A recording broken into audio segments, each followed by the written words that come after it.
Hello everyone, how are you guys doing? It's Professional here. So today we are going to talk about the town of Annesburg in Red Dead Redemption 2. This is a video that I've wanted to make for many months, but I never got around to making it. I hope that this video teaches you something that you may not have known about history.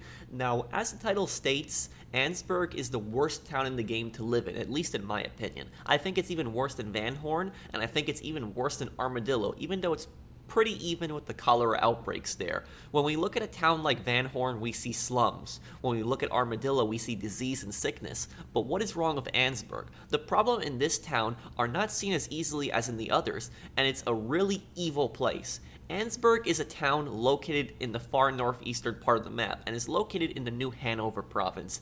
Annesburg is connected by railway and heavily industrialized and owned by the Jameson Mining Company. This town is a company town, and while the town is fictional, it is inspired by many company towns in American history. Towns very similar to Annesburg existed. A company town is basically a town in which one company has built it up and pretty much runs it. Company towns were based entirely on one industry, including coal, rail stations, and oil, and other business amenities. In Annesburg's case, it's based on coal, which is the main industry in the town. Everyone works for the coal company or is dependent on someone that works for the company. These towns were mostly a scam and set up to exploit workers as much as possible and generate max revenue for the company. It would be ignorant to say that every company town was a bad place, but most were. Some company towns were not bad, which I will discuss later, but Annesburg is very bad. So how did these company towns work? Basically, a company would be looking to expand their operations, and if they found coal or another resource like oil in an area, they would start building settlements on that land. And most of these company towns were coal-based as well. Companies knew very well that if they built a town versus doing business in another town, they would have greater control as there would be no local government, they would be the government. This prevented them from paying taxes to a government as well as getting around many regulations, though in this time period there were not many already. Companies also knew that by having their workers living in their town, they would have greater control over them. But how would they encourage people to live in their town? Oftentimes this was through deception. Companies would oftentimes recruit workers from very far areas in big cities such as Chicago. They would attract these workers by telling them about a new life they can have away from the city. 100 years ago, people did not move nearly as much as people today, and they had much less ways of access to transportation. Trains and horses were the only way to get around, as well as boats, but that was where water was available. But not everyone could afford horses, and train travel could be expensive. Workers in this time period lived in tenement apartments, which were very terrible conditions. These apartments were extremely cramped, even if you're neighbors, and oftentimes they only had one window. They were filled with rats and other terrible living conditions. In the video game Mafia 2, which was a very popular open world game, Vito's first home as a child was a tenement apartment. With these conditions, it's very easy to understand why workers would want to get away from this. Companies knew of these conditions and would promise workers some type of sign-up bonus, but the most convincing offer was housing being offered. The contracts would state housing would be provided for you and your family. With the conditions that the workers were living in these cities, it's very easy to understand exactly why people signed up with these companies. They were excited at the idea of living in a house, as these small cramped apartments were all they knew. They thought it couldn't possibly be worse, or could it? So after the workers signed the contract, they and their families would board a train that would oftentimes take them very far away, many miles from where they lived. Sometimes these trains would take over 2 days. When they finally got off the train, they would get to the company town, and this town would be very isolated. It would be pretty much in the middle of nowhere, and they would get to their brand new homes. These are their homes. These rundown, cramped shacks. These aren't much better than what they were dealing with in the cities. This is the company's definition of a house. Just look at these in Red Dead. And in this time period, you didn't have things like the internet. You couldn't just type in an address and look up what the housing looks like. And they didn't even provide them with pictures of the house. They might be enough for one person, but a family? These were extremely cramped, and they would provide an unpleasant living experience. Also, these houses are very cheaply built. In Annesburg, it's up in the hills and the mountains. These houses would not be heated well for the winter, but it gets even worse. You don't even fully own the house. Either you would be paying rent to the company, or they would provide you with temporary living as long as you're employed by them. So it's not like you could sell the house when you want it. Additionally, the company would not allow you to buy the property, and if you found a place somewhere outside the town, they would harass you to live in the town, cutting your hours to get you you to live in the town. They would do anything to get you to live in that town. They didn't want anybody living outside of it. But it gets even worse. Working in a town like Annesburg, you would be exposed to the toxic environment all day long. Working in the mines, you would get enough of the stuff in your lungs. But even being outside, you would constantly inhale all this toxic pollution from the mine production. So you were either inhaling bad stuff in the mine all day or inhaling bad stuff in your town at home all day. Even your family would inhale the toxic fumes outside. While they might not be as bad as the mine itself, it would still be pretty bad. As for the work itself, imagine working in these mines. Today, mining is one of the hardest and most brutal jobs in the world, and it's also very dangerous. But today, with all the safety regulations and increased pay, it's still very brutal. But imagine back then, over 100 years ago, pay was much less than what it is today. People worked longer hours for less, and they worked 12-hour shifts with no break, 6 days a week, and there was virtually no safety regulations. There was no regulations on how mines had to be built, what equipment had to be used, what safety and hazard protections had to be used, none. Accidents happened all the time, and oftentimes they were fatal. If you were a miner in this time and you got hurt at work, you would have no compensation, even if you could fully prove it was your employer's fault for the accident and not yours.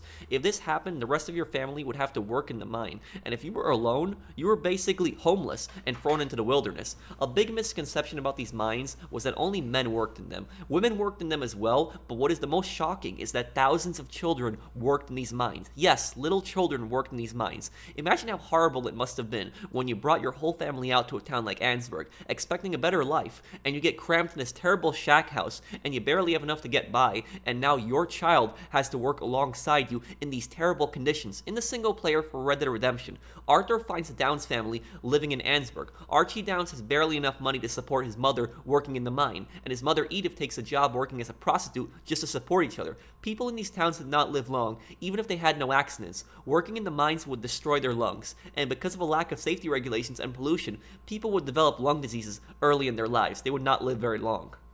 But after all this that I've said about a town like Annesburg, can it get worse? Oh yes it can. The money you were paid in was already very little, but it was also worthless. What do I mean by this? In these company towns, companies tried to get rid of cash and tried to control not only where you can live, where you work, but also your money. They would pay their workers oftentimes in not real money, but company scripts. This was a currency that the company produced and would pay their workers in for their labor. It was worthless and could only be exchanged in company towns. Companies would not allow any competition and would have their own general stores in the town. This was the only place you could do groceries in, and you could only pay in scripts and everything was already overpriced. Some towns had an exchange for cash option, but the rate that the script would be exchanged for would be a ripoff. So if you kept the script, you were ripped off. If you tried to exchange the script, you were ripped off. The only time cash was accepted was by outside travelers who stopped by in the town. Other than that, you were forced to use their worthless currency. If you tried to leave the town, you were in no luck either. These towns were very far from any other settlement, and you had nowhere else to go. The company would not let you ride their train, these towns would not sell horses, and you would probably not have enough for one either. If you tried to leave on foot, you would be stuck in the wilderness. People were essentially trapped living in these towns. And if you look at Annesburg, it is very far from other settlements. There is the Van Horn trading post that is south of the town, but that place is very run down. The best place to go would be Saint Denis, which in Red Dead is far, but in real life, another town or city would be much, much farther. The bosses of these towns oftentimes would not even live in them, as they wouldn't want to inhale all the toxic fumes themselves. They were very cold people, and it was all about maximizing earnings for them. In the single player, when Dutch talks about Leviticus Cornwall, who has investments in the town, he says he built this town to destroy these people. It's kind of true, and just listen to Cornwall's reaction on workers' concerns. Didsbury. Mr. Cornwall. Now listen up, Didsbury. What's all this about strikes? I bought into this mine because of mismanagement, and I intend to make it a success no matter what the cost. It's the wages. Folk feel that you... Feel? Business doesn't give two figs about feelings, sir, not two figs. It's a nonsense that will bring a plague on both our houses, sir. Leviticus Cornwall himself was most likely inspired by Andrew Carnegie, who in this time period was the richest person in America. They both have similar names, they have similar appearances, age, and they were both rail giants, and they owned several coal mines. Andrew Carnegie in real life had a very similar personality to Cornwall, where it was all about maximizing earnings first. Carnegie also had children working in his coal mines, and Cornwall would as well. The reason you do not see children in the mines in Red Dead is most likely because if we saw kids working and dying even in these mines, it would generate a massive controversy that could give the game an A adult-only rating. And while Rockstar is not shy of controversy, I doubt they would want one like that. Overall, the town of Annesburg I think is realistic for a company town, but one thing that I find unrealistic is that the town would have a gun store. A company town would never have a gun store because they would be scared that the workers would revolt. However, if they were to have a gun store, it would be forbidden for workers to buy any firearms from them.